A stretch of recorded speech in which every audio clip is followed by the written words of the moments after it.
জয় মা তারা মায়ের জয়। মায়ের চরণতলে সশ্রদ্ধ প্রণাম জানিয়ে আজকের এই ভিডিওটি শুরু করছি। বন্ধুরা, আমার আলোচনার বিষয় হলো ফাল্গুনী অমাবস্যা কত তারিখে পড়েছে, 27শে ফেব্রুয়ারি নাকি 28শে ফেব্রুয়ারি। এই ফাল্গুনী অমাবস্যা তাৎপর্য কী, এই ফাল্গুনী অমাবস্যার আচার অনুষ্ঠান কী, আর অবশ্যই এই অমাবস্যার দিনে রাত্রিতে একটি প্রদীপ এই গাছটির নিচে রেখে দেবেন। সমস্ত কিছু নিয়ে আলোচনা করব এই ভিডিওটিতে। আশা করছি আপনাদের ভালো লাগবে। হিন্দু পঞ্জিকা অনুযায়ী ফাল্গুন মাসের কৃষ্ণপক্ষের অমাবস্যা তিথিকে এই ফাল্গুনী অমাবস্যা বলা হয়। ফাল্গুনী অমাবস্যার দিনে পবিত্র নদীতে স্নান করে দান ধ্যান করার রীতি রয়েছে। এর ফলে পাপ দূর হয় এবং পুণ্য লাভ হয়। ধর্মীয় বিশ্বাস অনুসারে পূর্বপুরুষেরা অমাবস্যার দিনে পৃথিবীতে আসেন। তারা আশা করে যে তাদের সন্তানেরা তর্পণ, অর্পণ, শ্রাদ্ধ ইত্যাদির মাধ্যমে তাদের সন্তুষ্ট করবেন।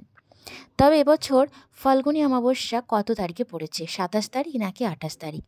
অমাবস্যা তিথি 27শে ফেব্রুয়ারি সূর্যোদয়ের পরে শুরু হবে এবং 28শে ফেব্রুয়ারি সূর্যোদয়ের আগে শেষ হবে। এই কারণে ফাল্গুন অমাবস্যা 27শে ফেব্রুয়ারি নাকি 28শে ফেব্রুয়ারি কোন দিনে পালন করতে হবে? সূর্যোদয়ের সময়ের উপর ভিত্তি করে এই তারিখ গণনা করা হয়, কিন্তু ফাল্গুনী অমাবস্যা তিথি 27শে ফেব্রুয়ারি পুরো দিন ধরে চলবে এবং 28শে ফেব্রুয়ারি সূর্যোদয়ের আগে শেষ হবে। 27শে ফেব্রুয়ারি 2025 সকাল 8:54 থেকে শুরু হচ্ছে এই তিথি এবং পরের দিন 28শে ফেব্রুয়ারি অর্থাৎ 2025 সকাল 6:14 পর্যন্ত এই তিথি থাকবে।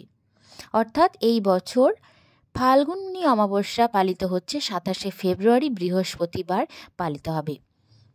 এই অমাবস্যা তিথি দিনের বেলায় পূর্বপুরুষদের শ্রাদ্ধ অনুষ্ঠান করা উচিত। ব্রহ্মমুহূর্তে স্নান করে তারপর দান ধ্যানের মতো অন্য কাজ করা উচিত। ফাল্গুনী অমাবস্যা দিনে ব্রহ্মমুহূর্তটি ভোর 5:08 থেকে ভোর 5:58 পর্যন্ত। এই সময় স্নান এবং দান করা উচিত। তারপর অমাবস্যা তিথির শুরুতে অর্থাৎ সকাল 8:54 থেকে পূর্বপুরুষদের জন্য তর্পণ করা শুরু করা উচিত।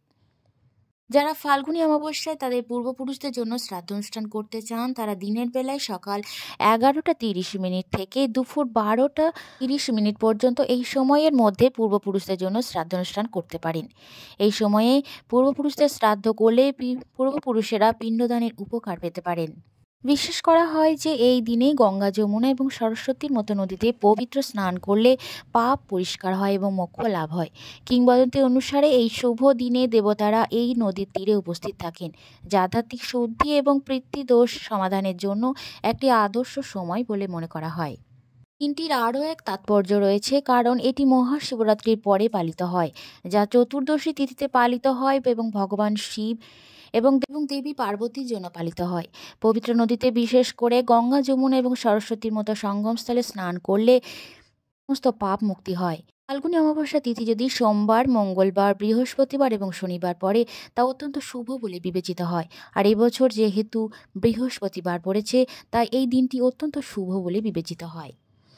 এই ফাল্গুনী অমাবস্যায় পালনীয় আচার অনুষ্ঠানগুলি কী কী এবার জেনে নেব। দিনের শুরুতে পবিত্র নদীতে বা বাড়িতে আপনারা স্নানের জলে কয়েক ফোঁটা গঙ্গা জল মিশিয়ে স্নান করুন।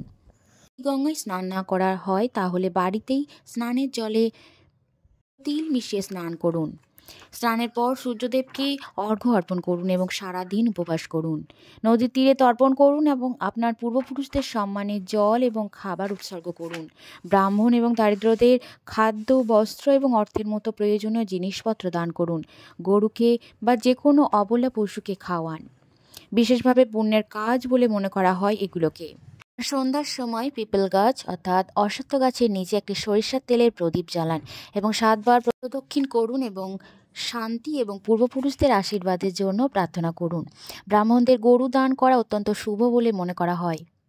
জেনে নেব এই ফাল্গুনী অমাবস্যা কেন পালন করবেন। ফাল্গুনী অমাবস্যা কেবল ধর্মীয় রীতিনীতি সম্পর্কে নয়, এটি আত্মাকে শুদ্ধ করার এবং পারিবারিক বংশকে সম্মান করা এবং সমৃদ্ধির আমন্ত্রণ জানানোর একটি সুযোগ। পিতৃদোষ আক্রান্ত ব্যক্তিদের বিশেষভাবে ভারসাম্য পুনরুদ্ধার এবং তাদের পূর্বপুরুষদের সাথে সম্পর্কে জোরদার করার জন্য এই আচারগুলি অনুসরণ করতে উৎসাহিত করা হয়। বন্ধুরা, এই ছিল আজকের ভিডিওটি। আশা করছি আপনাদের উপকৃত করতে পেরেছি। ভালো লাগলে বন্ধুদের সাথে শেয়ার করে নেবেন। পরিবারে নতুন একজন হয়ে থাকেন তাহলেই বলবো চ্যানেলটি সাবস্ক্রাইব করে পাশে থাকার জন্য। সকলকে ধন্যবাদ ভিডিওটি জুড়ে থাকার জন্য। জয় মা তারা।